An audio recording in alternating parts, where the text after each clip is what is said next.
The Art of War by Sun Tzu, translated by Lionel Giles. Part 12. The Attack by Fire. Sun Tzu said, "There are 5 ways of attacking with fire. The first is to burn soldiers in their camp. The second is to burn stores. The third is to burn baggage trains. The fourth is to burn arsenals and magazines. The fifth is to hurl dropping fire amongst the enemy." In order to carry out an attack, we must have means available. The material for raising fire should always be kept in readiness. There is a proper season for making attacks with fire, and special days for starting a conflagration. The proper season is when the weather is very dry. The special days are those when the moon is in the constellations of the Sieve, the Wall, the Wing, or the Crossbar, for these 4 are all days of rising wind. In attacking with fire, one should be prepared to meet 5 possible developments. 1. When fire breaks out inside to enemy's camp, respond at once with an attack from without. 2. If there is an outbreak of fire, but the enemy's soldiers remain quiet, bide your time and do not attack. 3. When the force of the flames has reached its height, follow it up with an attack, if that is practicable. If not, stay where you are. 4. If it is possible to make an assault with fire from without, do not wait for it to break out within, but deliver your attack at a favorable moment. 5. When you start a fire, be to windward of it. Do not attack from the leeward. A wind that rises in the daytime lasts long, but a night breeze soon falls. In every army, the 5 developments connected with fire must be known, the movements of the stars calculated, and a watch kept for the proper days. Hence, those who use fire as an aid to the attack show intelligence. Those who use water as an aid to the attack gain an accession of strength. By means of water, an enemy may be intercepted, but not robbed of all his belongings. Unhappy is the fate of one who tries to win his battles and succeed in his attacks without cultivating the spirit of enterprise, for the result is a waste of time and general stagnation. Hence the saying, "The enlightened ruler lays his plans well ahead. The good general cultivates his resources." Move not unless you see an advantage. Use not your troops unless there is something to be gained. Fight not unless the position is critical. No ruler should put troops into the field merely to gratify his own spleen. No general should fight a battle simply out of pique. If it is to your advantage, make a forward move. If not, stay where you are.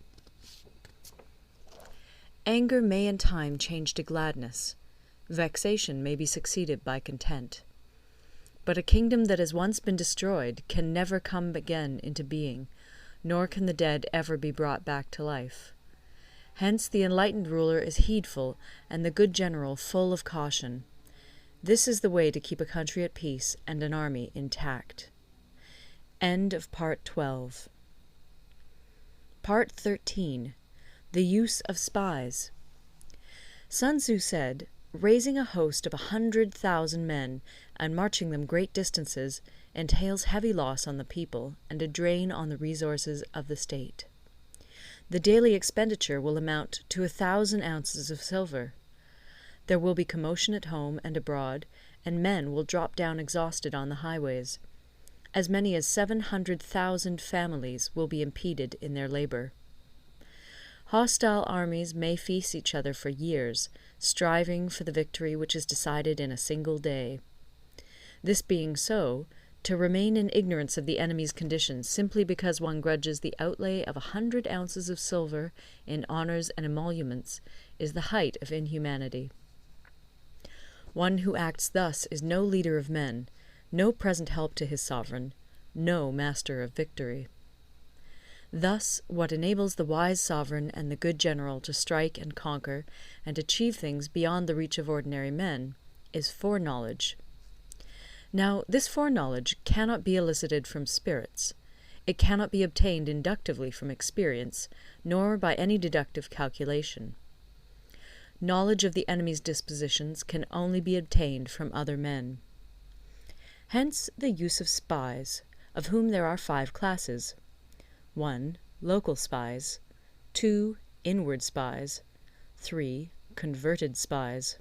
4. Doomed spies. 5. Surviving spies. When these 5 kinds of spy are all at work, none can discover the secret system. This is called divine manipulation of the threads. It is the sovereign's most precious faculty. Having local spies means employing the services of the inhabitants of a district. Having inward spies, making use of officials of the enemy. Having converted spies, getting hold of the enemy's spies and using them for our own purposes. Having doomed spies, doing certain things openly for purposes of deception, and allowing our spies to know of them and report them to the enemy.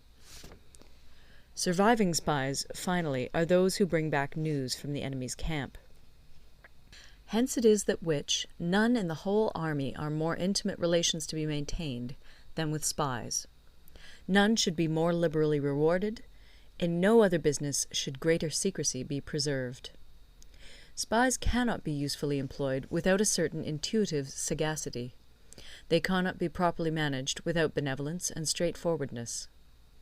Without subtle ingenuity of mind, one cannot make certain of the truth of their reports. Be subtle, and use your spies for every kind of business. If a secret piece of news is divulged by a spy before the time is ripe, he must be put to death together with the man to whom the secret was told. Whether the object be to crush an army, to storm a city, or to assassinate an individual, it is always necessary to begin by finding out the names of the attendants, the aides-de-camp, and doorkeepers and sentries of the general in command. Our spies must be commissioned to ascertain these. The enemy's spies, who have come to spy on us, must be sought out, tempted with bribes, led away, and comfortably housed. Thus they will become converted spies and available for our service. It is through the information brought by the converted spy that we are able to acquire and employ local and inward spies. It is owing to this information again that we can cause the doomed spy to carry false tidings to the enemy. Lastly, it is by this information that the surviving spy can be used on appointed occasions. The end and aim of spying in all its 5 varieties is knowledge of the enemy, and this knowledge can only be derived in the first instance from the converted spy. Hence it is essential that the converted spy be treated with the utmost liberality.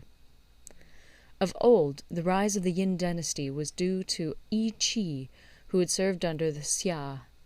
Likewise, the rise of the Chu dynasty was due to Liu Ya, who had served under the Yin. Hence it is only the enlightened ruler and the wise general who will use the highest intelligence of the army for purposes of spying, and thereby they achieve great results. Spies are a most important element in water, because on them depends an army's ability to move. End of the Art of War.